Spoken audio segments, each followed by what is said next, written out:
Okay, so I'm going to show you what this looks like. Now, see, it's like a gel. So I'm ready now to add my lemon juice. I'm just going to keep on stirring. Put this right there.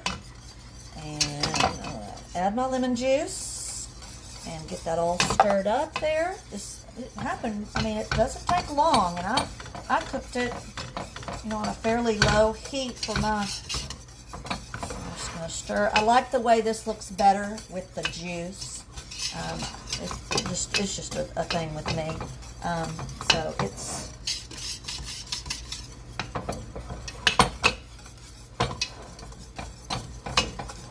just be sure that I've cooked the clear gel, the starch here. It's really not boiling, but I can tell that this is just about right. I can smell everything. Yes, I like the proportion better that I did today than what I did yesterday. All right, so I think it's about ready. So I'm going to take it off, and you can kind of see what it looks like. It does stick. See how it does to the bottom? So I'm ready to fold in my berries. Here, let me put this up here so I can do better here. All right. So I'm going to just take my berries and I'm going to dump them in. I'm going to use a silicone spatula. You can use silicone spatulas with heat, and I'm just folding. You don't want to break your berries up. You just want to fold them in till it's all coated. Oh yeah, I like the way this looks better. I think I'm going to always use berry juice because I usually juice a lot of the berries for jelly or just when I freeze them. And you defrost and they will release some juice. So let me show you what this looks like here. All right, and there's all the berries in there. Doesn't that? It smells delicious. Looks really good. So now we're going to put it in a jar. So I'm going to show you how to do that. It's really important to have the proper equipment. One thing that's very important is a jar lifter to get them out of the water. And I'm going to dump the water out. I have them in a water bath. They're covered with about this much water over the top of them, and they're very, very hot. And I do one at a time. You can always put them upside down just a little bit, let the water drain, but it evaporates really quick. Also, a funnel, a must. Anytime you're doing any kind of canning, a metal spoon. You want to use stainless steel. You don't want to ever use aluminum when you're canning because normally you're dealing with acidic foods. So what I'm going to do, I'm doing pints because I have a ton of pint jars, and we're going to put this in there.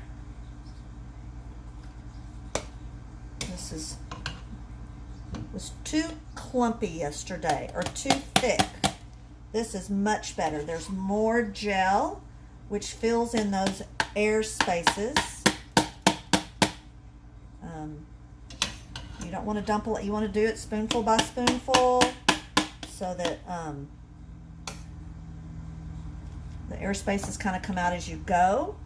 Let me grab me a paper towel to set my funnel on when it comes out. All right. I think I maybe have... Whoops. A little too much in there. But what I'm going to do first is you need to get rid of their air bubbles. There'll be air bubbles sometimes down in here.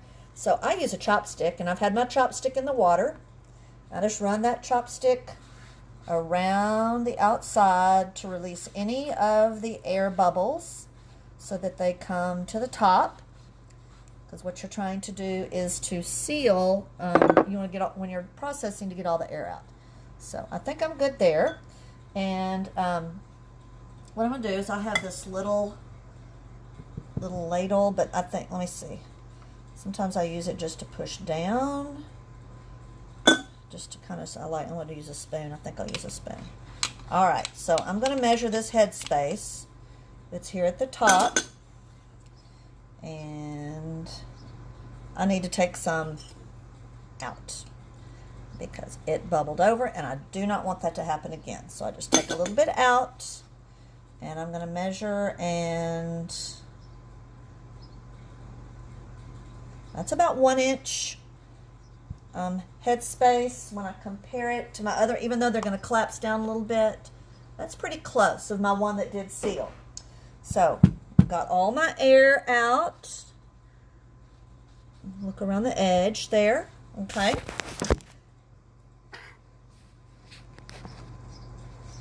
Now you need a wet towel.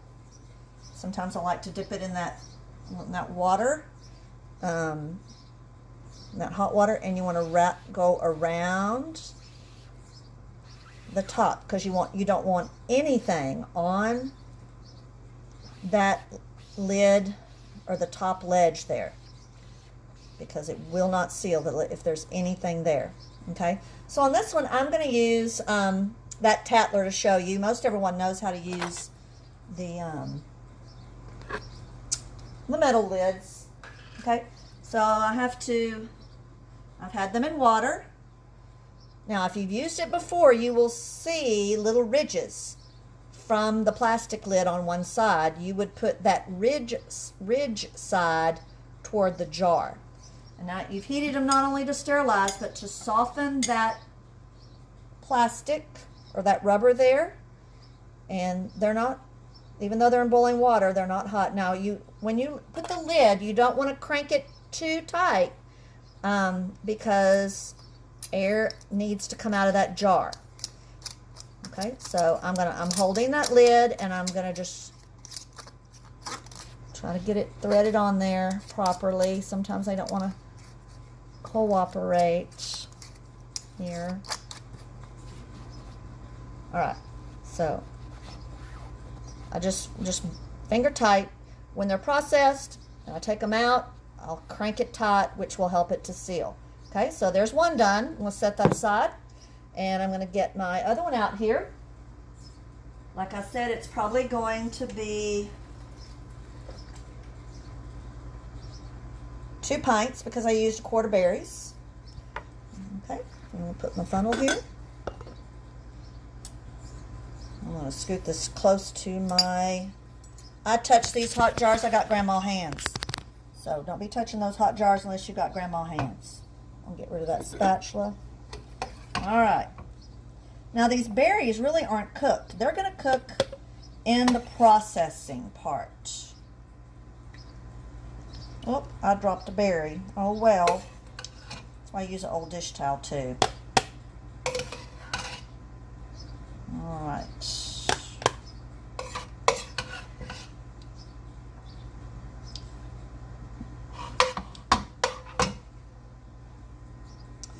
I'm going to grab this here. I'll put that berry back in the pot. You didn't see me lick my finger. Let me wipe it off here.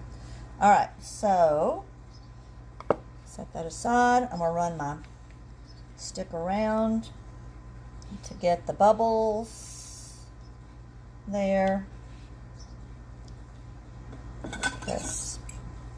Press down some. I'll put maybe a couple more berries in there. I've got quite a few more berries. I may do another jar. Let's see, look at my headspace. Measure my headspace here. We'll try that. I'm going to wipe my jar rim off. Okay. I'm going to get a metal lid this time, so I'm going to use my little magnet to get my metal lid out of the water. So that's a really handy little thing to have. Put my metal lid on, crank it down, and we're going to put these in over here. in this water bath, and I want to make sure that I've got at least 2 inches covering the jars. So if I need more water, I've got more water here where I had my little pot lids. So I'm going to process these 30 minutes. Once it comes to a rolling boil, I'll start the timer there, and I'm going to put some more in another jar, and it may not fill it up, but at least it'll get my berries cooked, and I can use them in some of my hand pies that I have pie crust in the fridge I made yesterday. So if if you're interested in doing this, order you some clear gel, and just experiment with it. Hope y'all have a great rest of your day. Bye, y'all.